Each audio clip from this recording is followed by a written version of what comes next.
Tantor Audio presents The QB, The Making of Modern Quarterbacks by Bruce Feldman. Narrated by Corey Snow. Prologue. I came up with the idea for this book while listening to Trent Dilfer talk about quarterbacks during the 2013 NFL Draft. Dilfer wasn't simply analyzing the QBs, he was romanticizing their performances and detailing what they were responsible for, beyond merely sizing up who they were. More than anything, though, he was decoding and deciphering what a quarterback actually must do in ways I'd never heard anyone speak about football. Everything in football, of course, operates through the quarterback, now more than ever in a game that went warp speed in the 20th century, long after it lapped baseball in popularity and meaning in American society. Therefore, there is no position in all of sports that is quite like the quarterback. Not even close. Quarterback is not only sports' most complex position, but the most important to a team's success, too. It's also the hardest to evaluate. The riddle of that, however, was easy to demonstrate through the years. College and NFL teams repeatedly failed at a stunning rate in their evaluations of the QBs they selected, and it cost them millions of dollars in the process.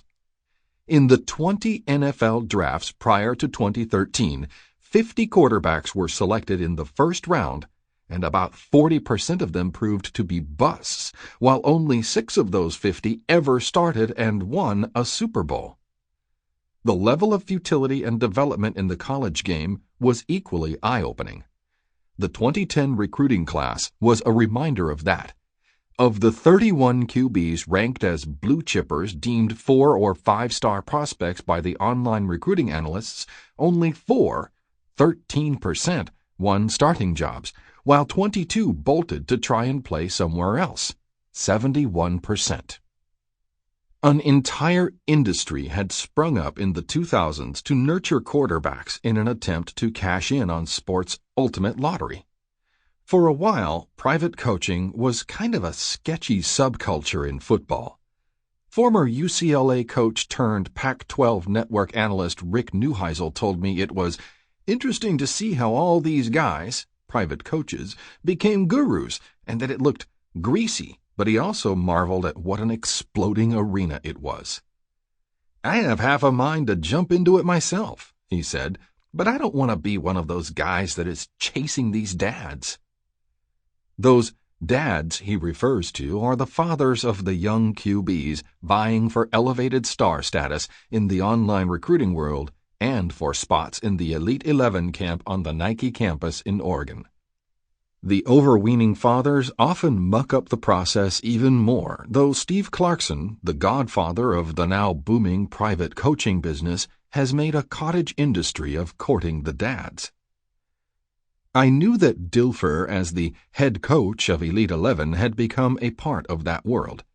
He had essentially been beta testing his research via Elite 11 the previous 2 years while programming the next generation of QBs through his TV show. What I didn't know was just how much more involved he was about to get. He said he hadn't made 1 penny off his dive into the private QB coaching business. Never charged a parent anything for all the private coaching sessions he did on the side. In fact, he told me he'd probably lost about $250,000 the previous year on the QB training business if you factored in the money he'd paid out to his coaches for their expenses and the public speaking opportunities he'd passed up. When Dilfer and I first spoke about my book idea a couple of days after the draft, he explained that he was about to launch a new high-tech venture that he vowed would change the game, starting at the grassroots level. In reality, the business, fueled by his connections, commentary, and ESPN bandwidth, would permeate football at its highest level, too. TDFB, a holistic coaching ecosystem that unites coaches and expands their influence, would take hold from the top of the game and work its way down as much as it would the other way around. It sounded intriguing.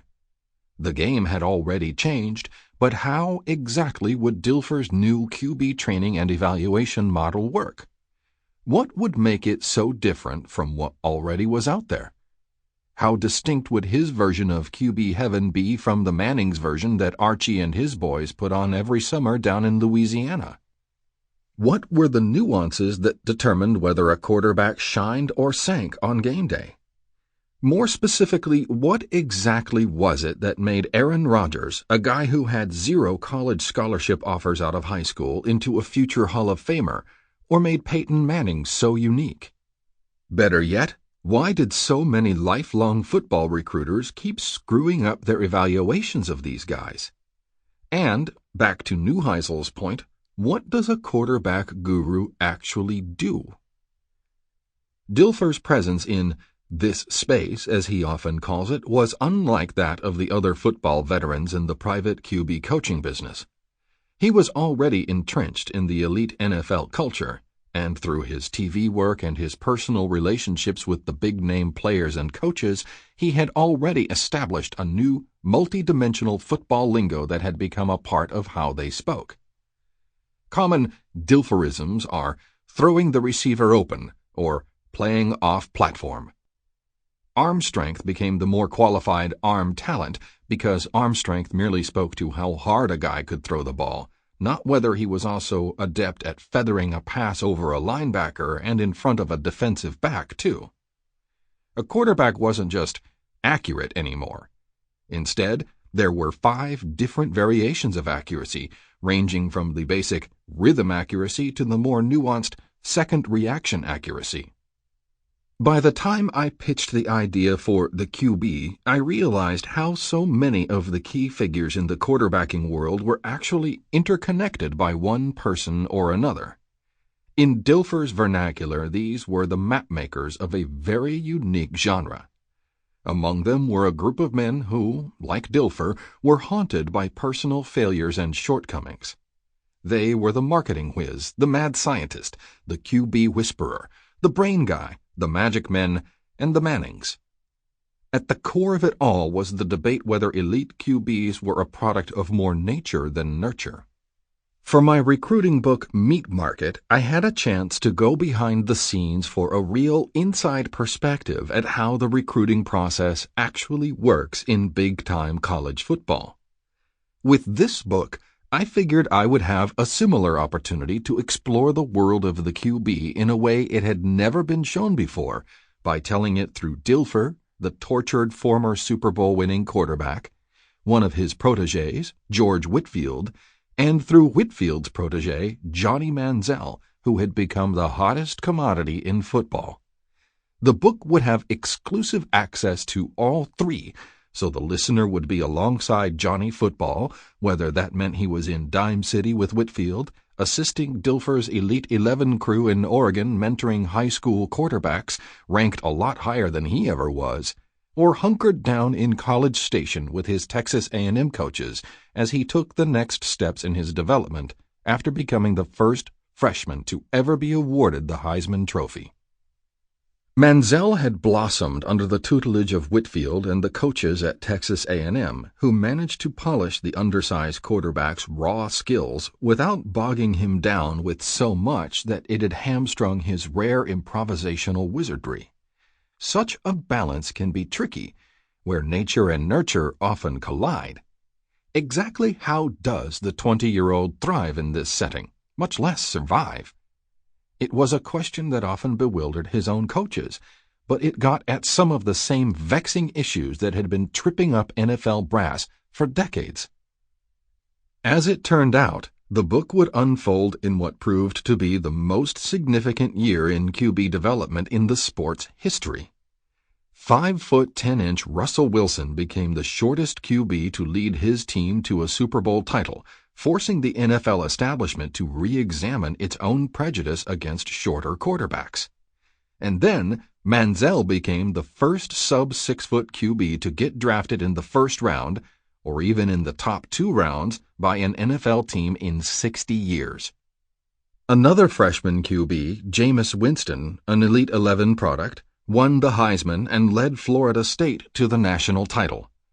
It was also a year in which Whitfield, the QB whisperer, became a bona fide TV presence after ESPN hired him to become a regular on its high-wattage Saturday series College Game Day, and was the year that Tom House, the professorial biomechanics guy who saved Drew Brees' career, finally leapt into the quarterback development business by debuting his 3D QB brand after claiming he fixed Tim Tebow, and was the year when Steve Clarkson, the marketing whiz and the de facto godfather of the private QB coach business, was profiled by 60 Minutes and The New Yorker, and appeared on the Colbert Report, ironically as a sub for Whitfield, who had to start up his NFL draft camp. Such was the reach of this new business. 1. Tomorrow we change the game. May 31st, 2013. One by one, they each gazed up at, and then hurried past, the 8-foot-tall bronze statue of Woody Hayes, posed leaning slightly forward with his hands on his hips, standing in front of the Ohio State Athletic Center bearing his name. Few of the 24 QB gurus arriving from all over the country for a 6:00 p.m. Friday meeting stopped to check out the Buckeyes' 7 Heisman trophies positioned in the lobby. Inside the 53,000-square-foot complex, past the trophy cases and all the framed mantras, they made a beeline for the Buckeyes' team room where the far-flung coaches were assembling. The room is part theater, part classroom. It is where Urban Meyer meets with his players. The Ohio State coach had handed over the Buckeyes facilities for the weekend's Elite 11 Super Regional event, part of what's become the American Idol of quarterbacking. Starting with the high school class of 2000, the Elite 11 competition has produced, among other future first-round draft picks, Tim Tebow, Matthew Stafford, and Andrew Luck. The evening's first speaker was Steve Stenstrom, a dark-haired, slender Stanford grad with the air of an aspiring senator. Few of the men seated around the room knew it, but the 41-year-old Stenstrom, not John Elway or Andrew Luck, had been Stanford's all-time leading passer. Stenstrom had bounced around the NFL, playing for 5 teams in 6 seasons. For the past decade, he's headed a Christian outreach program for coaches and pro athletes. Stenstrom thanked everyone for being on time, and then he expanded on his background. He has a wife, 4 kids. He coaches his son's Pop Warner football team. He was brought there to Ohio State to be a part of the event by his friend Trent Dilfer, another former NFL quarterback. At Stanford, he had the privilege of playing for the legendary Bill Walsh. The ultimate coach, he said. But more than that, an innovator. Innovators change the landscape for the rest of us, Stenstrom told the room. I love spending time with innovators.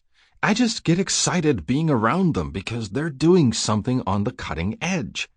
They just see things differently. They're just wired that way, and they're being who they're supposed to be. Stenstrom had grown close to Dilfer over the past few years, he said, from their weekly breakfasts together. Both former NFL quarterbacks had retired to Northern California. Stenstrom compared the journeyman ex-NFL QB to the sainted Walsh. Trent's helping innovate the quarterback landscape for all of us, Stenstrom said. And in the context of this room, there's some pretty exciting stuff happening around the quarterback space. As Stenstrom continued, it was apparent that in a room packed with former quarterbacks, ranging from career NFL backups to small college starters, the night would be long on hope and hyperbole. The imagery all around the Ohio State Athletic Center reflected a similar, relentlessly positive, chest-up spirit. The signage on the wall right above the podium promoted a formula of sorts. Believe, expect, attitude, behavior equals performance. Stenstrom's intro lasted 7 minutes, but before he called up Dilfer to the podium, he left the group with a prediction. I believe in life there are 3 different kinds of days, he said. Mundane days, memorable days, and milestone days. Mundane are most of our days. You've got to go through the mundane to get to the memorable and the milestone days. Weeks later, you have no idea what you did on a mundane day. The memorable days are the ones you usually have to plan for and script a little bit, where you try to create a memory. But every once in a while, milestones happen. Those are the days you're talking about 'em 5, 10 years down the road. I love when I get a sense that there might be a milestone day unfolding. Stenstrom walked back to his seat to applause as his buddy took the front of the room. The 6'4", 250-pound Dilfer with his shaved head and goatee looked more like a middle linebacker than an old quarterback. His narrow eyes, often appearing to be squinting, to be sizing you up, ratcheted up his intense presence. He'd ended his 14-year NFL career and transitioned immediately into the broadcast booth, where he had emerged as a bigger star on TV than he ever was in the NFL, much the way that many of the best coaches weren't necessarily the best players. Dilfer knew enough to know what he hadn't known back when he was a player. He had become consumed by the successes and failings of the quarterback world. More so than any other position in football and in all of pro sports, quarterback is an identity. Guys play first base or power forward. You don't play quarterback. You are a quarterback. The key element of being a quarterback is external, and that, too, is a big reason TV producers love Trent Dilfer. His blunt demeanor was honed by 2 decades spent trying to command rooms bubbling over with testosterone and cluttered with other alpha males. Rooms like the one we were in. "What started as an idea is going to culminate tomorrow," Dilfer began matter-of-factly. "I promise you what Steve said is true. Tomorrow will be a milestone day. Tomorrow," he continued as his voice rose, "the landscape of youth development and evaluation in the quarterback space changes forever. 'Cause once you do something like we're going to do tomorrow with the group of people in this room, you can't ever go back. Once you taste something so good, you don't want the thing that was good before the great thing. There's a couple of different conversations that we'll have tonight, but from my perspective, it's all one topic. It's getting the most from the least and the best from the best, because that's my passion." Dilfer had been the frontman for Elite 11 for almost 3 years, but he was more than just the on-air face of a reality TV show on ESPN. His vision for where the quarterback space could go was different from what any of his bosses could have imagined when they asked him to be involved 2.5 years earlier. The Elite 11 was created in 1999 by a former wide receiver at Cal as a nationwide search to find and mentor the best high school quarterbacks in the senior class. Andy Bark, the founder of the media company Student Sports Incorporated, came up with the idea after observing a huge disparity in the quarterbacks who showed up for the football camps that SSI ran nationwide. Many top prospects were sons of former big-time quarterbacks or coaches, or had been coached by private tutors from the time they were toddlers. Bark's goal was to help the guys who might fall through the cracks. The man Trent Dilfer replaced as the Elite 11's lead instructor was 60-something-year-old Bob Johnson, a crotchety Orange County, California-based high school coach who had developed his former NFLer son, Rob Johnson, as well as Carson Palmer, Mark Sanchez, and 2 other QBs who made it to the NFL, Jordan Palmer and Steve Stenstrom. For a decade, Johnson's primary focus with the young quarterbacks had been leading on-field drills. Dilfer, though, would be much more invested in the process. There would be more film study, more technique, an NFL-based playbook to learn, and anything Dilfer or his associates could conjure up to test the quarterback's competitive souls. He even added a high-performance psychology coach who had trained 6 gold medalists in the 2012 Summer Olympic Games. Dilfer was brought on when ESPN turned the Elite 11 into a reality TV show in 2011. Elite 11, for the first time in the 13-year history of the camp, would no longer mean only landing an invitation to Southern California. Instead, 24 quarterbacks were brought out to Pepperdine University to compete in front of ESPN's TV cameras and Dilfer's glare. Tears were shed by Dilfer, who often would get choked up addressing his quarterbacks. Since then, Elite 11 has tweaked its format. In 2013, 18 quarterbacks were picked to compete on the reality show, and they were doing so in Beaverton, Oregon, home of the posh Nike campus, and has grown in scope and drama. The show is a cross between The Real World and Hard Knocks, only starring 17-year-old jocks. College coaches privately try to pick Dilfer and his staff's brains for intel on kids they're recruiting.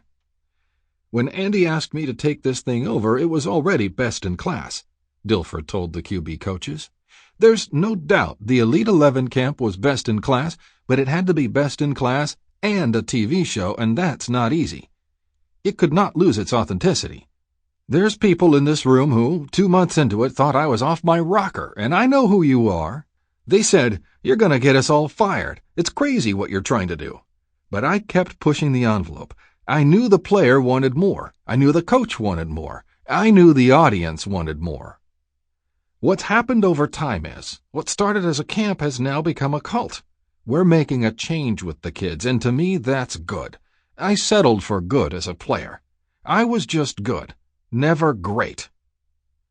"Good," Dilfer repeated with a tinge of disgust. "I am not going to settle for good with this.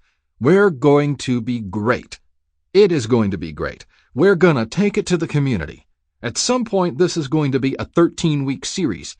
At some point, this is going to be the second biggest amateur sporting event in the country next to the Olympics.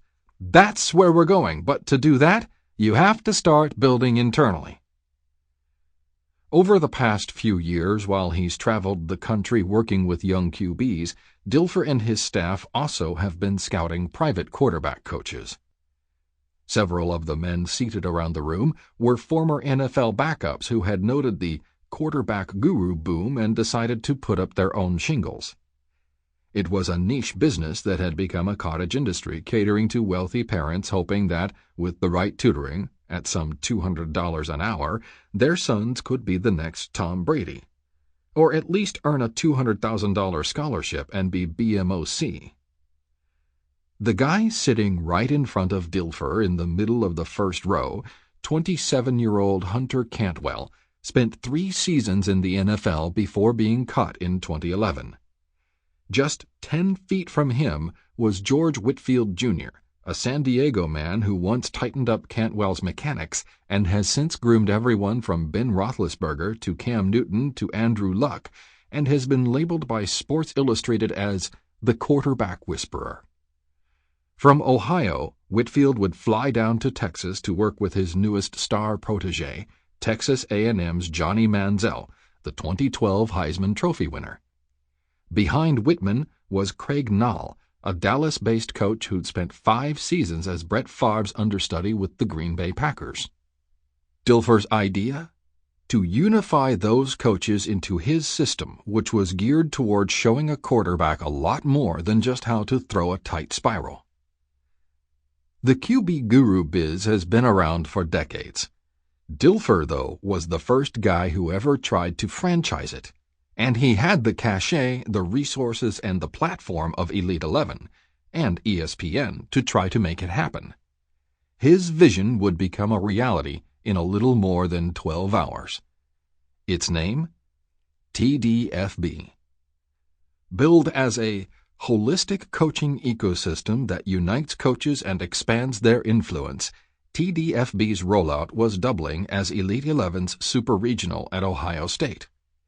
In addition to all the QB coaches in the room were longtime NFL coach Norv Turner and his son Scott, a wide receivers coach with the Cleveland Browns, the creators of eCoach Sports, a video analysis software system that conferences via camera, player, and tutor, the creator of Axon Sports, a high-tech brain training system geared to help quarterbacks process coverages faster, and Axon's performance specialist, Joe Germain, a former Buckeye and NFL QB who was the 1997 Rose Bowl MVP. "Tomorrow's gonna be epic," Dilfer said. "It's gonna be epic because at the end of the day, the person who benefits the most is the kid. I don't know if all of you totally get this. QB isn't just the most important position in sports, but ultimately it's also the most influential position in sports. What the dude with the ball does affects the lady in the office across the hall. It affects everybody. We're talking about influencing the next generation of influencers. Tomorrow, we change the game." The coaches weren't the only ones who had traveled long distances with big aspirations for the weekend at Ohio State. Brandon Harris and his family had driven almost 1,000 miles from their home in Bossier City, Louisiana, to get to Columbus. Football experts in the Bayou State regarded Harris, at the time a 6'3", 180-pound junior at Parkway High School, as the most gifted QB prospect Louisiana had produced in more than a decade. The internet recruiting analysts from Rivals.com, ESPN, and 24/7 Sports each regarded Harris as one of the top 5 quarterbacks in the class of 2014. 2 months earlier, Harris had gone to the Elite 11 Regional at the Dallas Cowboys practice facility and, by his own admission, struggled. The drills he was put through by the Elite 11 staff were new to him, he said. Harris graded his performance as a C. Harris, though, was optimistic that weekend he'd earn a spot to the nationally televised Elite 11 finals. Harris acknowledged that the status of being anointed an Elite 11 quarterback, given its history and exposure, and the fact that so many fans, especially on Twitter, gauge your worth by it, mattered to him. Truth be told, such things, such as whether a kid is ranked as a 5-star or a 2-star, are a big deal to most high schoolers, even if some are reluctant to admit it. Then again, the number of one's Twitter followers often has meaning to people twice Harris's age. Regardless, Harris wasn't lacking for college scholarship offers. LSU, Texas A&M, and Ohio State were among the powerhouses in pursuit.